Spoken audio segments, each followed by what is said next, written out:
Hi, football lovers. My name is Ahis Anthony.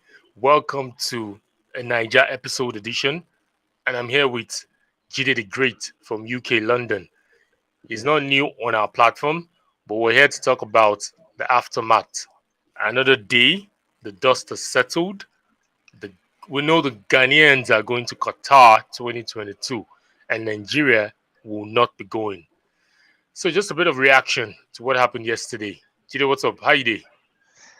Man, I'm still hurting. It's never a good feeling when your country doesn't qualify for the World Cup. Even though if you saw it coming, the reality hit home yesterday that the Super Eagles of Nigeria were just not good enough on the day. But Mm, it just wasn't the day. I'm a I'm a person that likes to look at things from a very holistic perspective because hmm what you saw yesterday was systemic problems that have been crippling into our football for the past, I would say since forever, you know, Yeah, crazy, man. and it's declined, and it's not just football in general. I mean, if you want to look at the socio-political um situation of the country at the moment, Jide, let's don't go there, man. so I mean, I'm just saying, like I said, I need to I like to look at things from a very holistic perspective. So what you saw yesterday Yeah. was a full final blown side effect of the symptoms. mhm. So yeah, we just were not good enough on the day.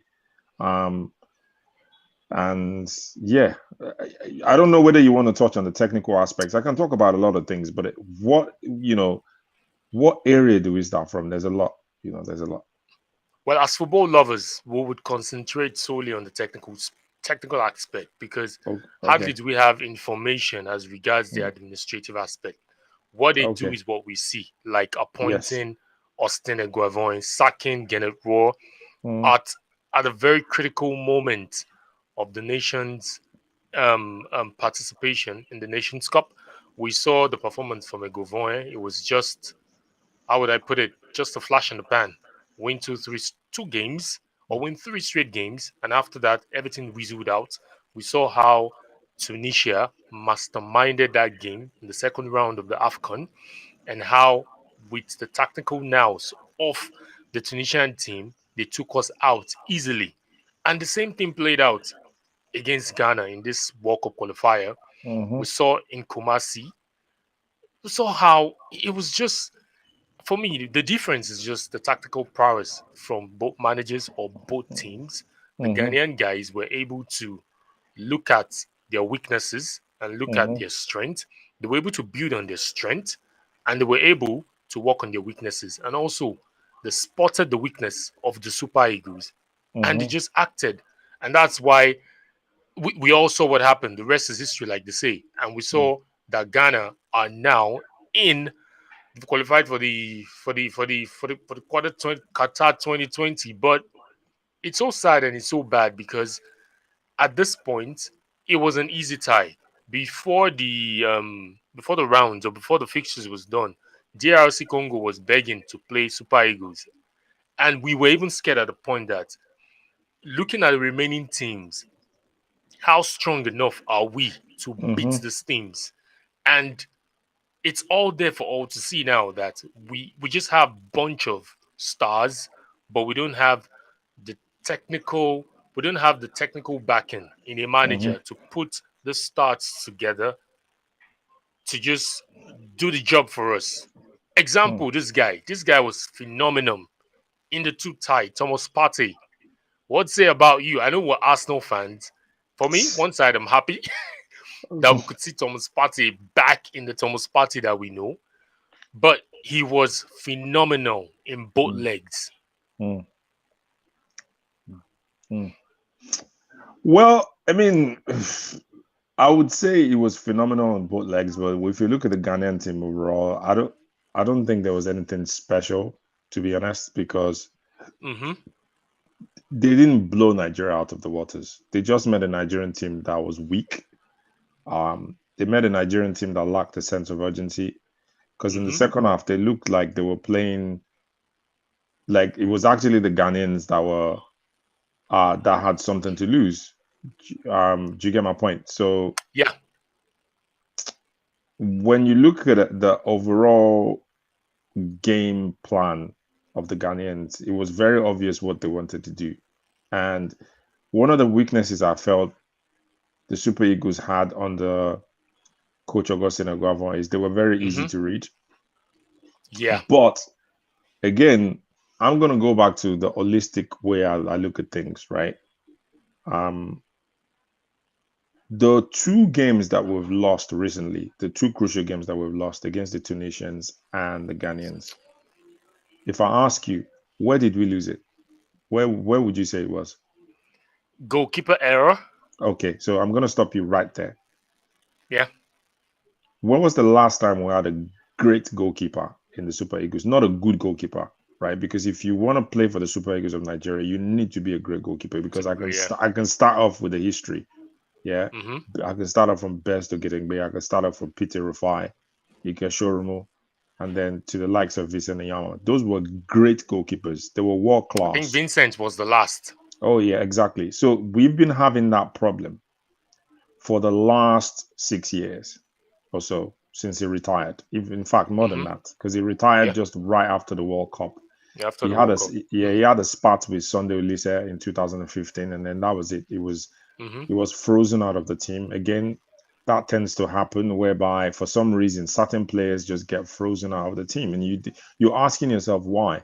You know, if you can call back the likes of Igalo, Vincent Nyama would should have been called in, and the standard would have been very, very high that the next person to succeed him would have been another Mm-hmm. world class goalkeeper. And I still believe that we have them, like young goalkeepers around the world that we can go and look at. But what did we do, right? We brought in, I mean, to be fair on Francis Izor, he's a good goalkeeper, and I feel like he's been quite unlucky over the years that he was injured, right? But I'll take him over Maduka Okoye any day, anytime, But right? yesterday the pressure was telling Yeah, on the him. the, the, pre- the pressure was telling on Come him, but on. again, so we lost those two games. Because I don't want to go on a tangent here. We lost those two games in the goalkeeping department. So those teams looked at Nigeria and said, okay, it's very hard to score against Nigeria. Okay, Mm-hmm. because over the last, let's say 3, 4, 6 games, we played three in the qualifying round of the AFCON first round. We played one game and then we lost in the second round against Tunisia. And then we played 2 games, so 6 games, right? How many goals did we concede? But I think during the World Cup No, I'm not even qualifiers. talking. I'm talking about the era of Eguavo because I'm not a big fan of Janet Raw. Okay. Eguavo brought back one thing to the team: belief, right? Yeah. At least they were playing under Raw. At some point, the Super Eagles could not string 4 or 5 passes together. That era was a Yeah. True. disaster. So True. please, let's not. Eguavo is a much better coach than Raw. What Eguavo inherited was problems, and Mm. again, we create all these major problems for ourselves, and all of a sudden we expect him to come in and then deliver Do the us from. magic. Yeah. It's not gonna happen overnight. And I felt like because I kept saying it at the beginning of the World Cup qualifiers that I don't think Nigeria is going to qualify. There was just something in the air. I even had a dream Oh. that in the last minute something happened. I had that dream. I think it was in last year. You know when we were playing Cape Verde, and when we were Yeah. having this Mm-hmm. like stupid, crazy games, and we were just losing against teams that we had no business losing. I Mm. slept and I woke up, and it looked like a final game, right? And we were somewhere in a stadium, and it was packed, right? And then it was Mm-hmm. extremely packed, and something happened that in the last minute somebody snatched that ticket away from us. But even Dreams before do that, come right? true, though. I don't want to go spiritual or go go kind of like go into some kind of esoteric narration Yeah. here, but Yeah. we knew that this was coming because our football has been declining over the last 10 years. I mean, we're not doing well in youth football. We've not qualified for the Olympics for a very long time. Even The when we Nigerian league qualify, is in shambolic it's in state. shambles. I Yep. mean, the vice chairman of the NFF is the chairman of the league in Nigeria. It's never done Mm. anywhere. It's like saying like the Mm-hmm. FA England chairman or the FA England vice president is the chairman of the Premier League. They're two completely different bodies. He had to take um he had to take FIFA calling on Nigeria or the whole world calling on Nigeria that our stadiums are not good enough, because the stadiums that we even played some of these matches were so crazy that they Hmm. had to go like, okay, what's the worst? What's the worst? Where is the worst stadium we have in Nigeria on the national level that we can go and, you know, um, refurbish? And then that's when they brought, the Moshood Abiola Stadium back to standard, and then Dangote they had try, to yeah, yeah. bring out the box to do the Again, renovation. exactly. You now start to take private money from people that have no business in football, those kind of things, but they just do it from the mercy of their heart. So when you're looking at all these things, it's an holistic problem, right? It's not Hmm. just one problem. But again, I don't want to go on a tangent. I tend to look at things from a holistic perspective. So if I go on a tangent, that's the reason. The reason why we got beaten was the teams were willing to study the Nigerian side. And they knew that, again, we don't have the team selection again under Iguavo. At some point, it started to become dodgy, because if you have For me, 20 minutes to save your yeah, World Cup dream, right? You it bring in was it was Igalo just and Musa. simple. It was Yeah. just simple. Stop us from Mm. the wings. Stop us Yeah. from the right. Stop us from the The left. Stop left. our Yeah. fullbacks from bombing forward, and Mm-hmm. that's it. There was Yeah. no plan B. Yeah. There was no True. plan B. True. So that's what I wanted to like counter what you said, because Mm. Ghana as well, they were in the mud. They had a Mm. they had a shambolic AFCON as compared Yeah. to the Super Eagles. They You're didn't right. even make it out of the group stage. We Mm. saw Partey in Cameroon today. The Mm. following day, we saw him in England on the bench when Arsenal played Liverpool, because Ghana were put it out of the competition. But we saw what Ghana did. They had to go back, regroup. They knew they just had 2 games to play, and they are in the World Cup if they do what they have to do. Comparing Ghana and Nigeria in terms of the players, it's Mm. like from here to, you could say we have a Mm. better squad. So where Yeah. me I have issues is, look at, just imagine, yesterday I was looking at the technical bench of Nigeria. It looked like a national assembly full of senators. You just have a myriad of people on the bench, and none of them could study the game for the last 45 minutes. You saw what Ghana did. They just shut us off in the Yeah. beginning of the Mm. second half. I Second didn't half. Yeah. even doubt if we had a shot at goal in the Go. second Yeah. half. So it shows that we were bereft technically, and Mm. that's where I fault Egovon.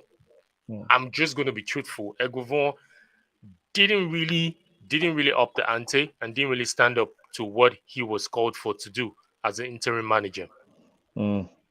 Yeah. I mean, I agree with you 100%. I felt that over the last 3 games, like Tunisia, Ghana away, Ghana home, he made some Hmm. choices that I started to question his technical prowess.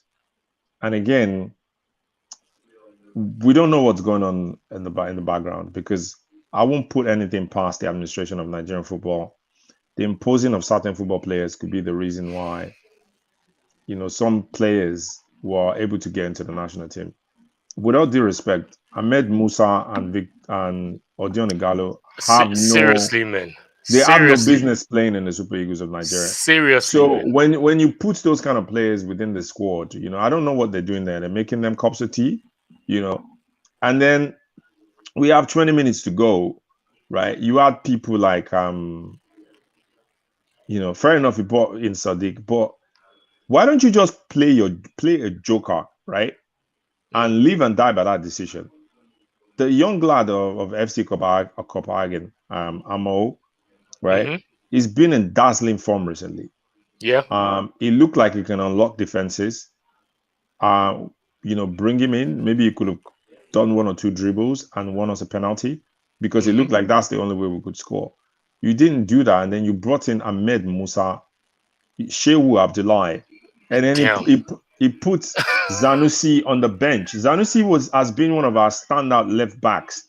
Come on. He's playing in a Champions League game. So I feel that those decisions, and again, people might call me a conspiracy theorist here. I really don't care when it comes to Nigerian football. I always say my mind. I tell people I don't have anything to lose. I'm not involved in Nigerian football on a Mm-hmm. local level. I live outside of the country. I'll say what I want. Even if I was in the country, I would say it, right? Because evil will triumph, right? When good people keep quiet. And then you start to make all these changes. You have to question yourself that, is this the same Eguavo that started off? Because Eguavo was very, very honest in the first two games. He played, Yeah. you look like the squad he selected was his squad, apart from the goalkeeper, in my opinion, that is a very dodgy goalkeeper. And he said, I don't make those decisions. I leave it to the goalkeeping coach. Again, you can only choose what is in front of you. So we have three goalkeepers, right? We had Uzor, we had Okoye, and we had Akpeyi, Akpe, right? yeah. Akpeyi would never be the goalkeeper for Nigeria unless those two goalkeepers Those were two are injured. injured. So, Yeah. and he's not a good goalkeeper. We know that, right? So we put him aside, right? So you have Maduka Okoye, who hardly keeps a clean sheet in Holland. Uh, he's still young. He doesn't have that Mm-hmm. experience, right? Mm-hmm. And we saw it against Tunisia that when everything comes to shove, when push comes to shove, he can't hold his own because I felt like he panicked. That was a Mm. ball he could have punched. And then you now have Seriously, man. Uzor. You have Uzor that he was playing well at some time, then he got injured against Brazil a couple of years ago, and he's not gone back to his best. And this is not a goalkeeper that is keeping in a top league. He's keeping in Cyprus. Do you see my point? So Yeah. you don't have so now you have a goalkeeping problem. So you Mm-hmm. should have gone out to say, okay, technically, what I would have done, I would say, okay, you're rebuilding the team. They gave you 6 months or whatever to do it. They never gave you the job on a permanent basis. What you should have done is go out and see if you can get. I mean, we have this boy in Israel called Adeleye, right? There's another one in Germany called Sigwe. Those two goalkeepers have been proven to be good goalkeepers, right? See if you can bring them in. Just maybe drop a play and bring one of them in and see what these people are doing at training. You didn't do that. You continued with the script. So you inherited the problem and then you And continued it. just rolled on with it. Yep. So we don't know the reason why it continued. That maybe because look, I tell people that there's a lot of influence when it comes to Super Eagles, and it's been like that since around 2002, where some certain people just infiltrate the camp. I'm not a big fan of the current president of the Nigerian Football Federation. I Imagine feel, Pinnick. yeah, I feel that he has outstayed his welcome. He's not competent enough. There are people that are way better than him that can manage football in Nigeria. He's extremely corrupt. We know that for sure because he But has been, some will yeah. argue that ever since he took over the helms of affairs of the NFF, Nigerian football has gone on an upward curve. Okay, you could tell me what exactly we've done over the last.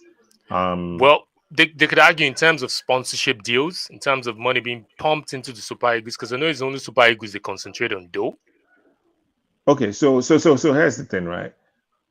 They pumped in money into the sponsorship deals, right? So I'm trying to think when it took over. Was it 2014? I don't know when he became NFF president. It was immediately after the World Cup in 2014. 2014. Okay, so Yep. 2014, right? Mm, Like let's go forward first. So he took over. He brought in Samson Siasia after sacking Keshi because Keshi just became tired of the whole thing. Like at some yep. point, Oh, you yeah. could tell like his heart was not there, so he was not putting his best. So we Mm, started to have lackluster performances. They didn't pay his salary after a while. The man just left and was trying to get another job, and then he had a heart attack, and then he died. mm, Yeah. mm, So we now had Samson Siasia also. He didn't qualify for the Nations Cup. They sacked him. They brought in Olise. Olise, we know Olise is a very principled human being. At some point, it was like something is not right here, right? And yeah. when people are saying the truth, they don't like those people to be there, so he Yeah. left. True. Yeah, That's the so we rule didn't of we didn't thumb. Yeah. qualify for like two Nations Cups in a row. Then we went to the 2018 World Cup, which was like the pinnacle of his achievement, right? Mm-hmm. Because we beat the likes of Algeria and Cameroon, right? But qualifying for a World Cup doesn't make your administration great because we've been doing that since 1994, right? And Yep. we've done well. You went there prior to that World Cup. The friendly games that we played was shambolic. At least I watched two of it here in England because they came to play in England. They played Mm-hmm. Serbia and England, and they lost. I watched those games We live. lost. Yeah, yeah. Yeah, we lost. So we knew that we were going to have a terrible World Cup, right? So we went to the World Cup, and then we got knocked out. We kind of played well in the last two games. We beat Iceland, and then we couldn't beat Argentina, and then we lost, right? We And needed then a we went point. to, We just needed a point against yeah, we needed Argentina a to point, and then qualify. we went to the Yeah. Nations Cup, and we got a bronze. Like, Nigeria has been getting bronze medals for ages. I mean, we've done gold, we've done silver. So, and then you look at the youth,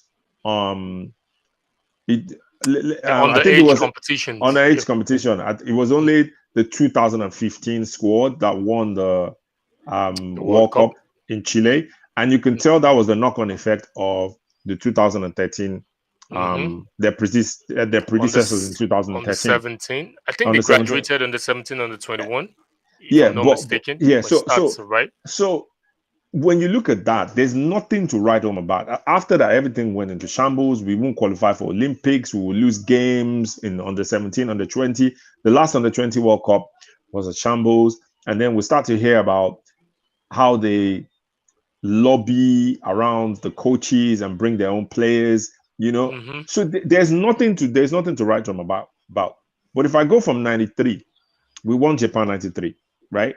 Under Yeah. 17. We in 1995, so we went to the World Cup in 94 for the first time. We won the Nations Cup in 94. We were the fifth best team in the world in 1994, the highest ever by any African team. We went to the King's Cup in Saudi Arabia in 1995, right? We did well for ourselves. That is now called the Intercontinental Cup, right? Where all the champions of the world play. We gave a good account of ourselves. We went to the Olympics in I think we 1996. won the Afro-Asian Cup as well in 95, 95, Azerbaijan. Azerbaijan. We won the Afro Asians Cup. We went to the Nations. Sorry, we couldn't go to the Nations Cup because we Due got to banned. We could have won it. political, We said, we couldn't defend it. Mm. We went to the Olympics. We won gold, Olympics, yeah. Yeah. right? In '98, we went to the We World couldn't Cup. go. But we couldn't go to the We Nations Cup. Yep. Nations Cup, but we gave a good account of ourselves in '98. And then we came back stronger in the Nations Cup in 2000, right? We got to the final. If not for some dodgy refereeing, we should have won that final. We went to the Olympics. We didn't do too bad. And then we started to have a bit of a decline in 2002. We at least we qualified for the World Cup, right? And we went to the Nations Cup. I think we got bronze medal. Bronze medal, yeah. And yeah, in 2004, we started to have a good squad again. That was the likes of Peter Odewenje, JJ Okocha, Sheyi Olofijana, Abe George, we gained by some dodgy refereeing. We got bronze. We could have won that Nations Cup, but we were good. In Tunisia, yeah. In 2006, we failed to qualify for the World Cup. For the World Cup, yeah.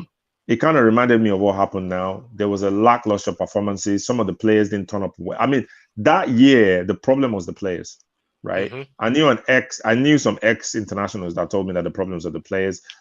We lost some games that we didn't have any business winning. So it wasn't the coach or the system during that period. And then, 2009, we go to the final of the under 17 World Cup, and then you can roll on to that. We won the 2013 under 17. We won the.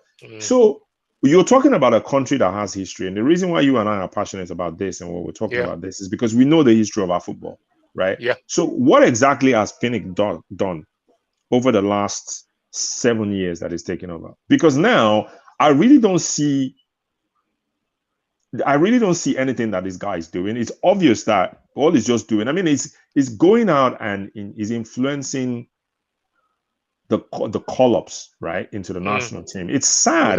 That's obvious. Yeah, it's so obvious because he shouldn't be so doing obvious. that. Yeah, it shouldn't be I'm doing so that. critical of that because you at your level, you shouldn't be doing that. You shouldn't be doing that. Yeah, but let's go back to the technical side of it because I know you're more of a technical guy, and I want to talk technical as well. But again, because I think holistically, I'm always going to go to that side. So yeah, if just on that topic, in terms of player selection, what do you think needs to change? For me, I feel the players are there because if you let's look at the Ghana prototype, the only big name we could, or we saw yesterday in the two over two legs is Thomas Partey. Yeah, And Thomas Partey is playing for a resurgent Arsenal. it's not side. We could Yeah. say credit to Arteta for sparking Partey back to life. Mm-hmm. And we saw that. For me, I was having a discussion with my colleague, and they said it that before the two legs, and they said for Eguavon to get a result out of this World Cup qualifier, these two matches, you have to put Partey on his toes. You don't make Partey comfortable. If you look at the two games, Partey was so relaxed. Yeah. Partey was so comfortable in that midfield. Partey dominated that midfield. Yes, we could say Wilfred Ndidi wasn't available. Yes, due to injury, but that's not an excuse. The formation he should have come up with it has to do with making Partey so uncomfortable in that midfield and making Partey look over his shoulders at each time. But he didn't do that. You knew They knew already that you're going to come through the wings, so you could just turn things up. We have players that could give us that transition from the midfield into attack.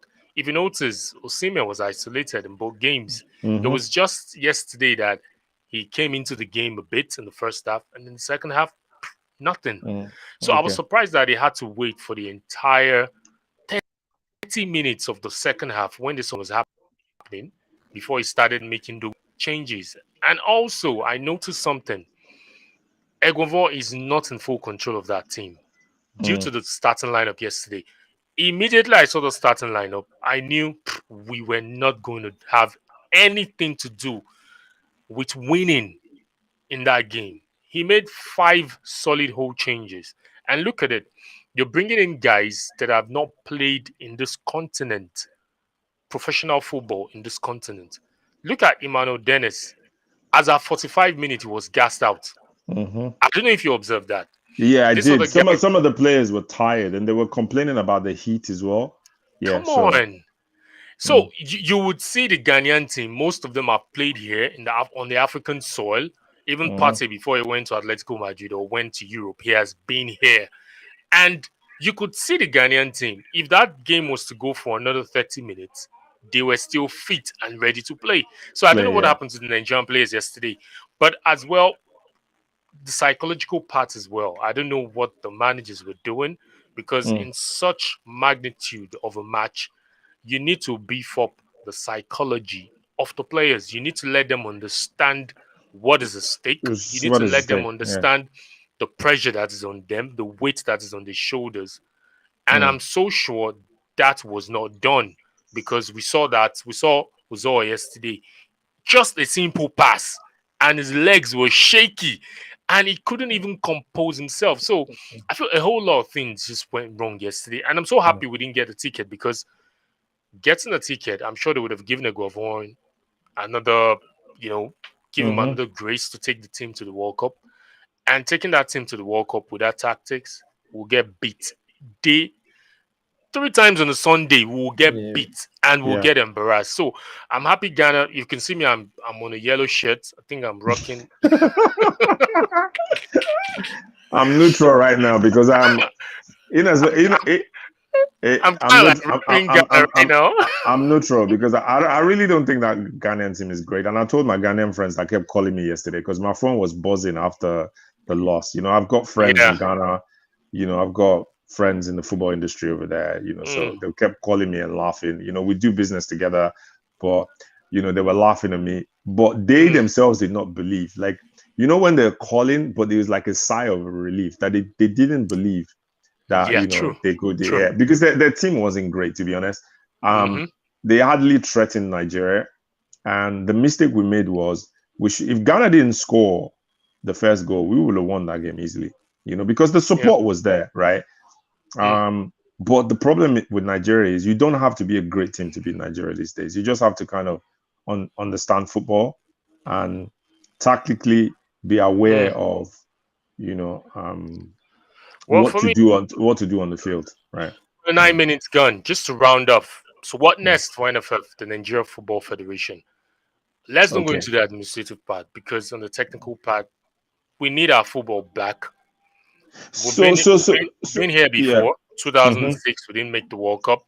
and we came back strong, and we've been to the World Cup back to back 2010, Well, 2014, and 2018. so let me, Ace, yeah, just before we go. So if you ask Mm. me a question, are you asking me like what they should do?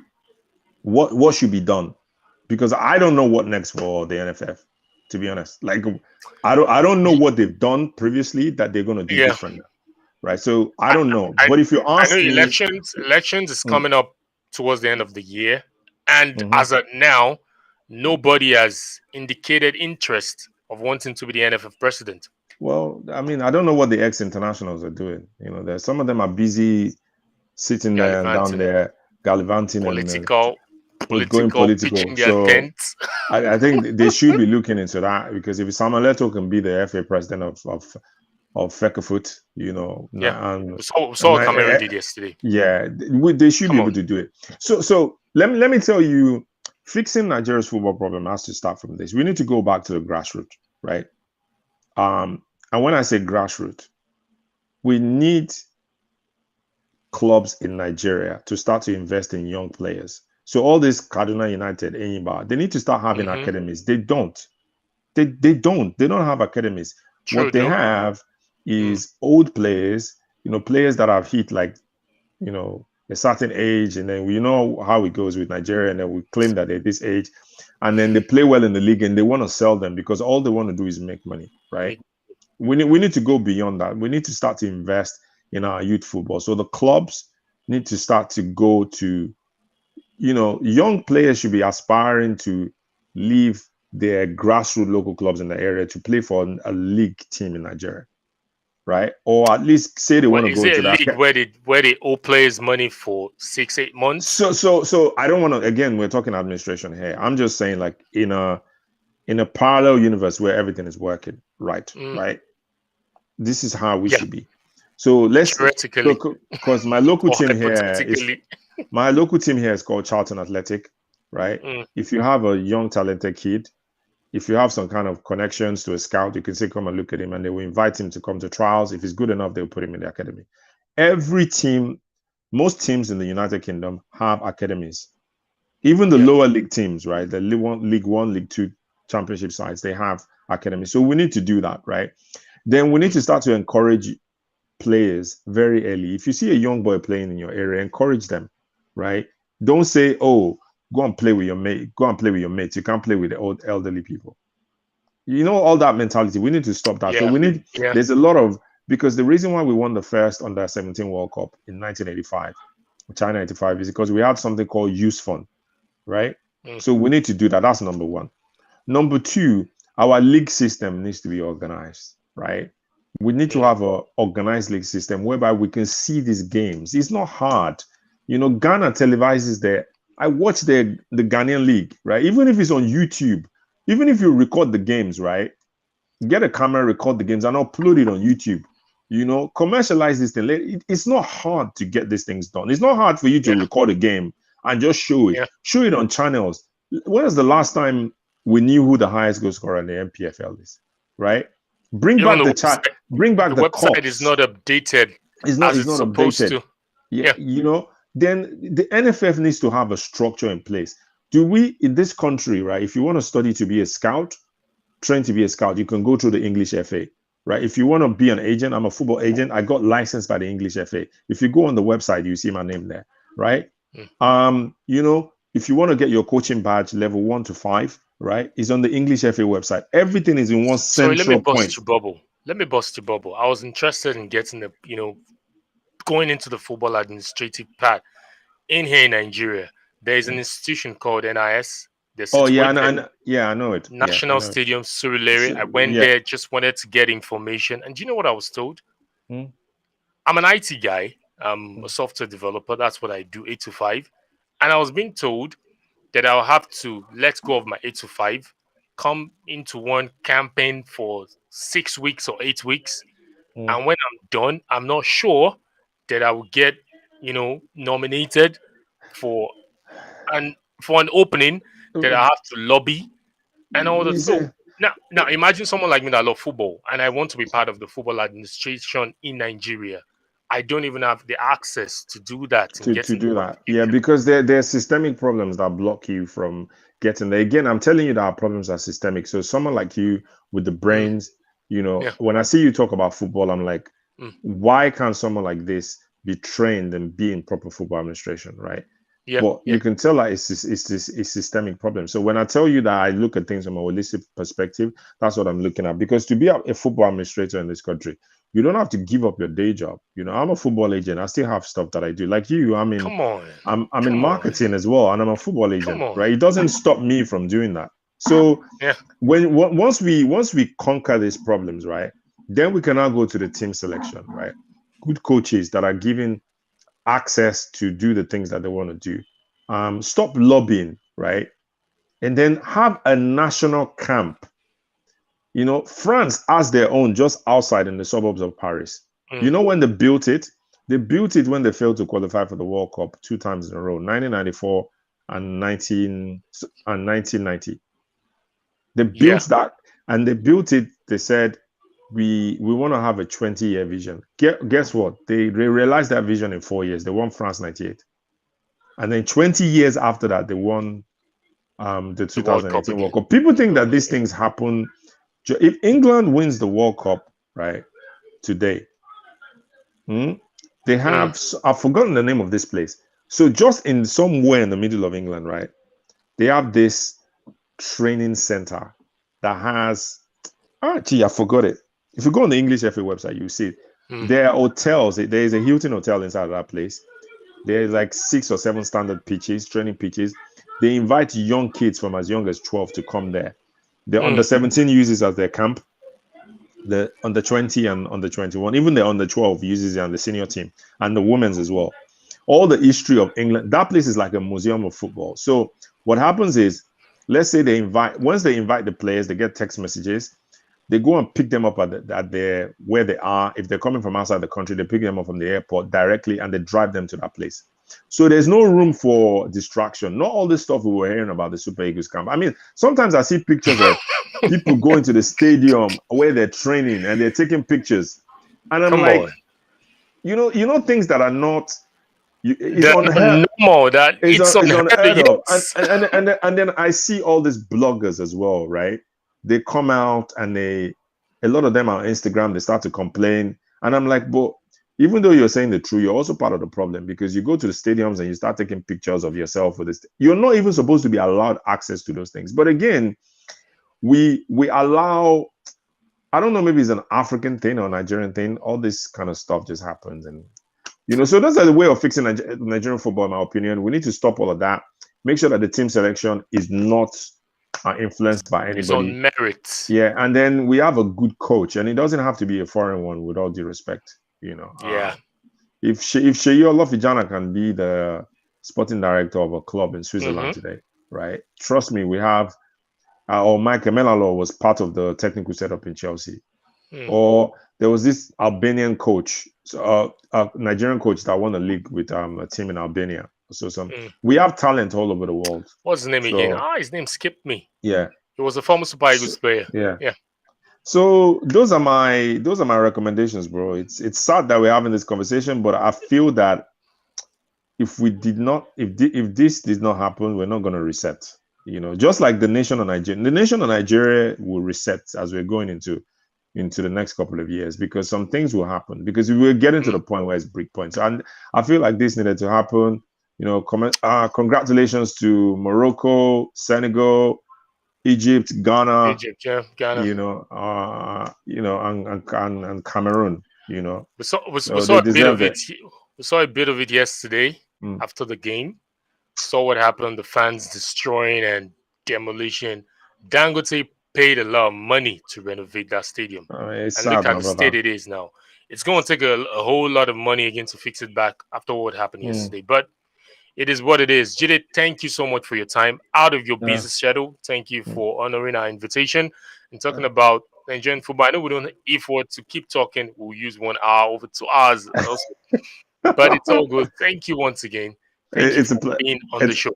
it's a pleasure. It's a pleasure. It's always a honor to help my country, because Nigeria is my country. No matter how much I spend here, no matter how much I Yeah. spend in this country, I always remember where I come from. So, thank you, thank you, Thank you, sir. Do thank you. have a good day and Same enjoy to the you, my rest of your brother. day. All right, bye.